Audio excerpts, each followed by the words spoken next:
Chennai metro rail திட்டத்தோட முதல் கட்ட பணிகளை ஒன்றிய அரசும் மாநில அரசும் இணைந்து செயல்படுத்தின மாதிரியே இரண்டாவது கட்ட பணிகளை செயல்படுத்தணும் என்பது தமிழ்நாட்டோட நிலைப்பாடு.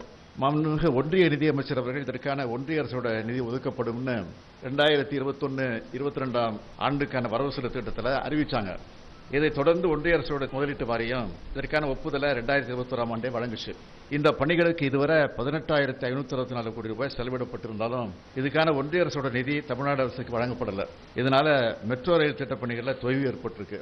எனவே தாமதமின்றி இந்த நிதியை உடனடியாக வழங்கப்பட வேண்டும் என்று நான் கேட்டிருக்கிறேன்.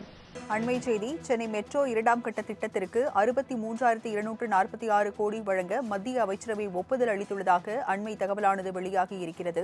டெல்லியில் பிரதமர் மோடி தலைமையில் நடைபெற்ற அமைச்சரவை கூட்டத்தில் நிதி ஒதுக்கீடு செய்ய ஒப்புதல் அளிக்கப்பட்டுள்ளதாக அண்மை தகவலானது வெளியாகியிருக்கிறது.